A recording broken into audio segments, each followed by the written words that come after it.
The Chamber of Commerce is 100 years old. We're almost as old as the city of Las Vegas.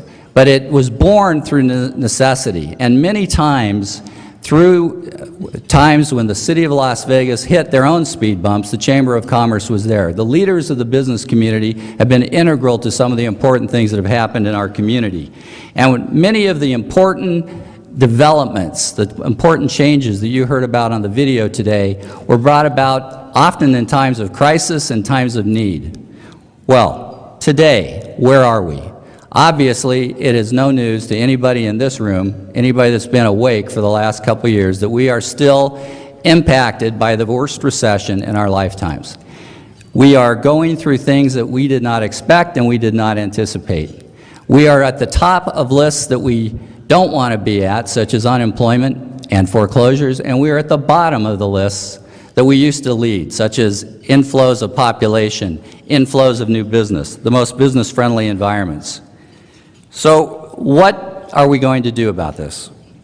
Well, as we look around the United States and look at some of the economies that are today being touted as the strongest economies, those are places like Texas, Northern Virginia, Salt Lake City, some of the cities of the Midwest, the so-called homeland honeys. We look at why those economies are doing so well today, and you look at what the experts say. And what the experts talk about is they have a lot of common attributes. They each have unique attributes, but many common attributes. And those common attributes include things like excellent universities with top technology and science programs, good public schools, affordable housing, moderate costs of doing business, short commutes, great recreational opportunities, stable workforces. Now, we look at our own city. Las Vegas has made some efforts to diversify. But frankly, we have not made those efforts, or we have not executed on those efforts nearly enough. Today, we are still one of the least diversified economies in the United States. True economic diversification for our community is not going to come easily. It is going to be the result of concerted effort. It's going to require effort, and it's going to require time, and it's going to require commitment. We need to look at a strategic plan for economic diversification of Las Vegas. What does that mean? Many of you in the room are businessmen and you've adopted strategic plans. We need to look at the strengths and weaknesses of our city and our economy. And Las Vegas has some amazing strengths. We have some of the lowest taxes in the United States. We have some of the most business-friendly attitudes and laws in the United States. We have the finest hotels and restaurants in the world. We have some of the best convention centers. We have one of the best airports in the United States. We have a great service economy. We have the best service employees in the world that know how to take care of people. Unfortunately, because of the recession, we now have some of the most affordable housing in the United States. This is not one you want, but when people look to relocate, that's one of the things they're looking at. We have affordable commercial real estate for the same reason. We have good highway access. It could be better. You've heard about the Interstate 11 proposal to bring the interstate highway up from Phoenix. But we do have good highway access. We have relatively low-cost labor, and we have great energy availability, and relatively speaking, it's well priced.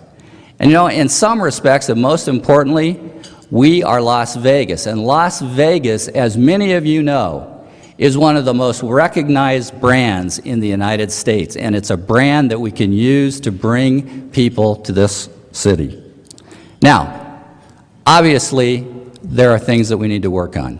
And in some areas, we're going to have to spend some time and we're going to have to spend some energy, whether it's things like K through 12 education, whether it's improving and giving better support to our university and college system, health care. We have to also be aware of the stability of our workforce. I sat on a call just a couple of hours ago with our friends from the Nevada Development Authority and learned that a company that was looking at Las Vegas was dropped off the list because of the concerns of that group about the stability of our workforce, the transient nature of our workforce. These are things that companies look at when they evaluate whether they're going to relocate to a new city.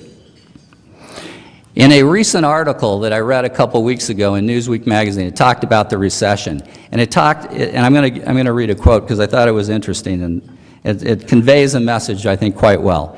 In a broader sense, the job prospects of nearly all Americans will hinge on education. U.S. competitiveness will increasingly revolve around moving higher up the food chain in every sector.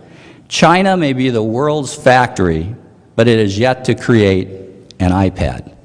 To ensure that America remains an innovation hub, we'll need to not only churn out more highly skilled college-educated graduates, particularly in the sciences, but also retrain existing workers to take on jobs in new sectors.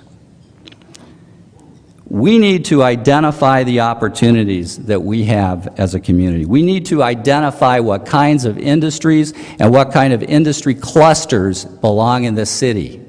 But we have to be realistic because we aren't the only city and we are not the only state that is doing this. We have real competition out there, and we have to treat this as a businessman would with his or her competitors. And that's one of the things we need to look at. We cannot be Pollyannish about this. Now, how do we start? We need to pull together a broad group of key constituencies in our city. We at the Chamber, of course, because we're business people, we believe it should be led by business. But it doesn't need to be exclusive to business. We need to reach out to all segments of our community, be it labor, be it education, be it business, be it whatever constituencies. We all have a vested interest in our city. Now, I'm happy to tell you that there have been some beginnings. Throughout much of the year, we are working with our friends at the Nevada Development Authority and other key groups to look to put together a true community plan for business diversification. There are many groups. There are several groups that are doing this, and I think one of the challenges for us is to actually try and bring those groups together to bring forth a single business plan that our community can get behind. We need to come together as a community. We need to develop a plan that is not just the gaming industry's plan, it's not just the real estate industry's plan, it's not labor's plan, it's not even the Chamber of Commerce's plan. It's got to be the Las Vegas plan. Building a sustainable economic diversification strategy is going to require investment. Investments of time, investments of capital, investments of political capital, investments of courage. It's also going to require a critical look at the way we do things today. As business people, to get the business community behind some of the changes that need to be made structurally in our community, we need to look at ways of doing things differently, more efficiently. We need to work to break through bureaucracies, to break silos.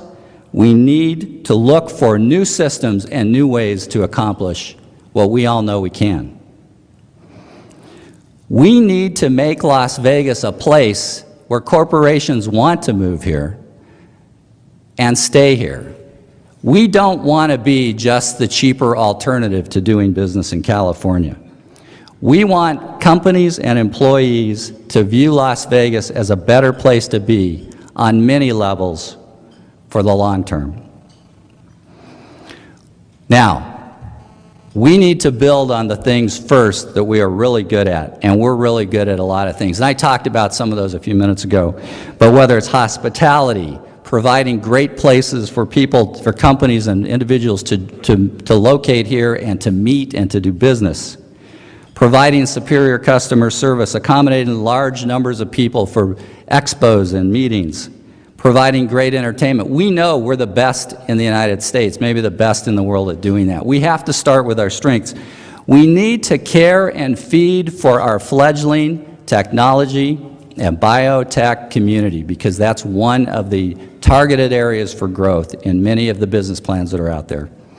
You know, there's already a number here, and we need to help them grow, whether it's the Nevada Cancer Institute, the Cleveland Clinic Lou Ruvo Center, Zappos. I mean, what a fabulous statement they made for downtown Las Vegas by deciding to relocate their corporate headquarters into the City Hall building and bring 1,000 talented, young, educated people to downtown Las Vegas. What a dramatic change that's going to make in our downtown zone.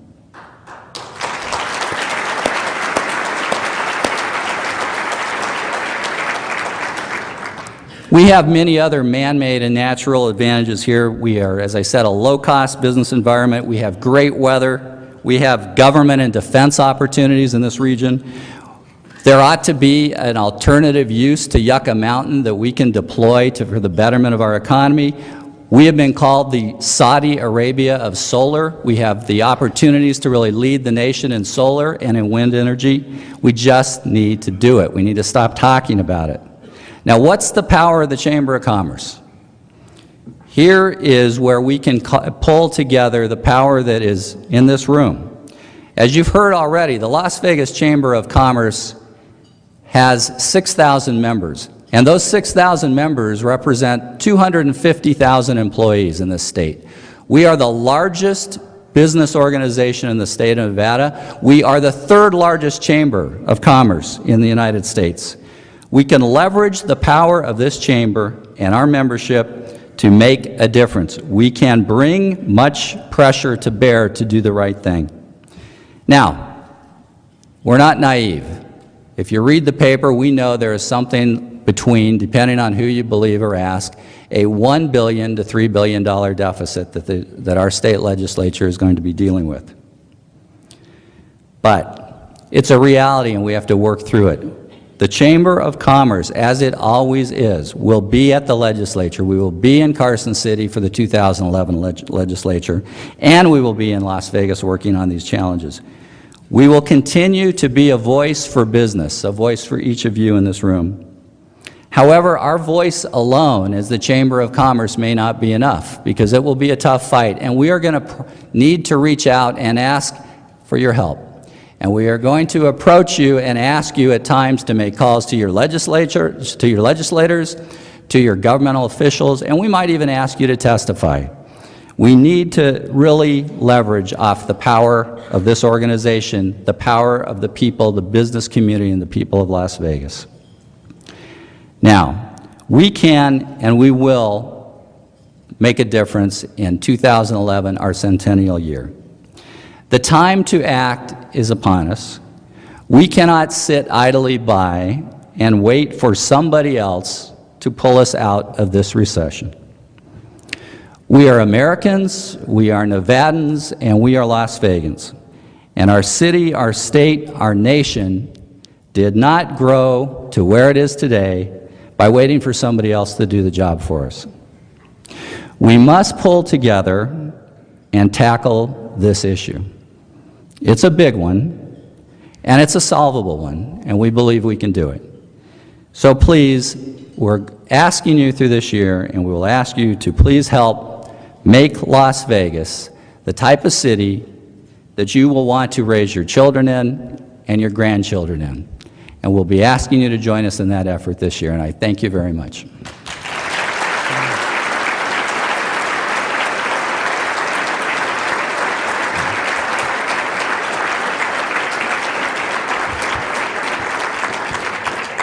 Thank you. Now, as you know, we talked about some of the programs that we've introduced this year, and one of the kind of the fun ones we introduced was Viva Las Business. And the Viva Las Business program is a program that tries to bring many tools to business people to try and help you not only survive but prosper, to bring education, to bring support, and to bring you new tools and opportunities. And one of the things was our Buy It Local program. So when I first heard about this, there's obviously one thing that came to my mind. And so we're going to, as Kristen McMillan last year when she had her luncheon, Kristen, you had the song, It's a New Attitude. Now, I'm not going to attempt to do what Kristen did, which is have that video and get up and have you all dance, because as any of you have been around me more than 5 minutes, you know I have no rhythm and I cannot dance to save my life. But, you know, we called upon that great economist, Elvis Aaron Presley, because he has the song which we think captures the spirit of Las Vegas, and that's what we're going to play for you as we bid you a fond farewell today, and we ask you to have a great holiday season.